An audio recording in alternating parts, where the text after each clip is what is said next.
Bueno, ¿qué tal? ¿Cómo les va? Buenas tardes, nuevamente acá para tratar de continuar con la clase que tiene que ver, o en realidad comenzarla, con la resolución 256. Lo que vamos a hacer es, para que sea un poco más dinámico, yo les voy a ir comentando un PowerPoint que ya está subido, que lo confeccionó la profesora Celina Hernández, sobre textos de la profesora Molinari.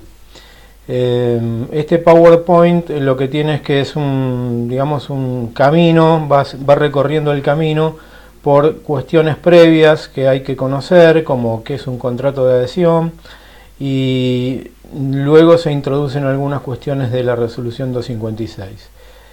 Después de esto probablemente hagamos también algún video con 3 o 4 cosas puntuales, y lo que les voy a pedir es que abajo en los comentarios en YouTube pongan las dudas ustedes, y las vamos a ir resolviendo también por esta vía hasta que tengamos la próxima clase presencial. Bueno, la resolución 256 del año 2000 establece las condiciones generales de contratación de servicios turísticos. Para eso tenemos que entender que lo que uno hace en realidad cuando suscribe generalmente un contrato de turismo es un contrato de adhesión, o contratos por adhesión, como lo denomina el Código Civil y Comercial en el artículo 984, que dice que es aquel mediante el cual uno de los contratantes adhiere a cláusulas generales predispuestas unilateralmente por la otra parte o por un tercero sin que el adherente haya participado en su redacción. Nosotros no participamos en la redacción, solamente suscribimos si estamos de acuerdo. El artículo 985 del Código también les dice: las cláusulas generales predispuestas deben ser comprensibles y autosuficientes. La redacción debe ser clara, completa y fácilmente legible. Se tienen por no convenidas aquellas que efectúen un reenvío a textos o documentos que no se facilitan a la contraparte del predisponente, previa o simultáneamente a la conclusión del contrato. ¿Qué es esto que no se facilitan a la contraparte del predisponente? Si ustedes son los usuarios de servicio turístico, el predisponente es el agenciero o el organizador que pone las cláusulas del contrato. La presente disposición, dice, es aplicable a la contratación telefónica, electrónica o similares, por lo que tengan en cuenta que la contratación vía internet es una de esas, reviste una de esas características. Dice también en el artículo que deben arbitrarse todos los medios necesarios para que esa información y conocimiento sean fehacientes y de fácil acceso para el consumidor. Solo en tal caso podrá el prestador eximirse de responsabilidad. Por su parte, en el artículo 38 de la Ley de Defensa del Consumidor, los párrafos segundo y tercero les dicen: todas las personas físicas o jurídicas de naturaleza pública o privada, acuérdense que vimos esto, que presten servicios o comercialicen bienes a consumidores o usuarios mediante la celebración de contratos de adhesión, deben publicar en su sitio web un ejemplar del modelo de contrato a suscribir. Asimismo, deben entregar sin cargo, con antelación a la contratación en sus locales comerciales, un ejemplar del modelo de contrato a suscribir a todo consumidor o usuario que así lo solicite.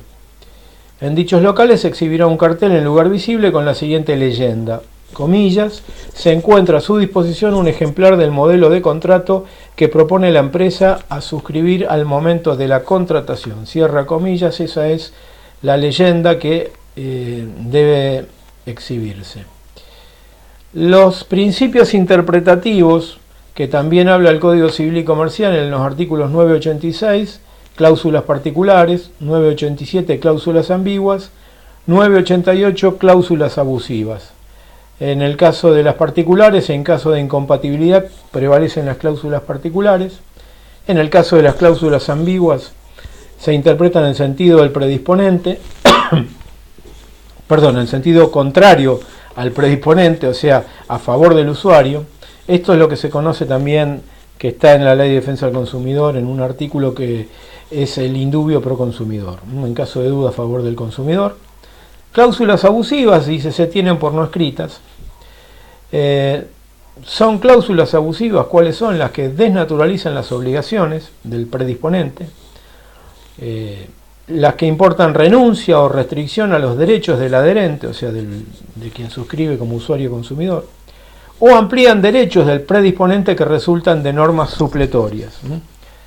Esto condensa lo que ya está tratado en el artículo 37 de la Ley de Defensa del Consumidor, que no vamos a aburrir con esto, pero es un artículo que pueden leerlo tranquilamente, lo ven en infolec.gov.ar, ahí está la Ley de Defensa del Consumidor, y el artículo 37 habla de estas cosas, después si quieren lo subimos.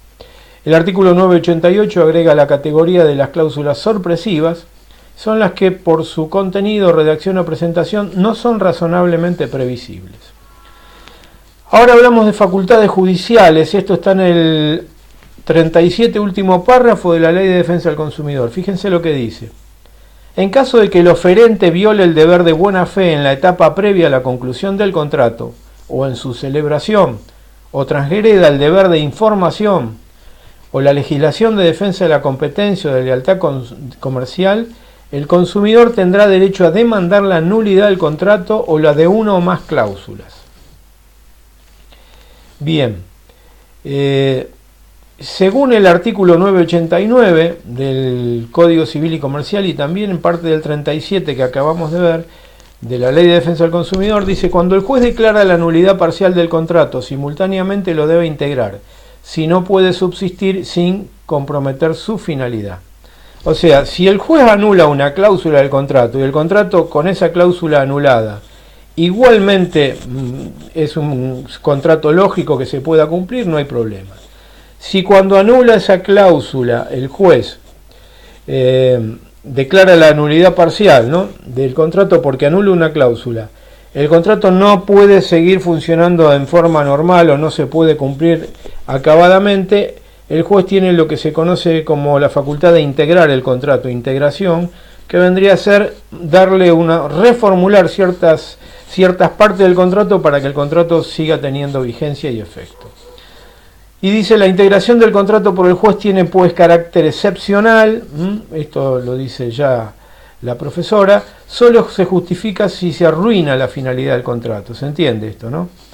Si la finalidad del contrato queda arruinada al suprimir alguna cláusula que es de nulidad, ahí entonces en ese caso el juez recién va a integrar el contrato.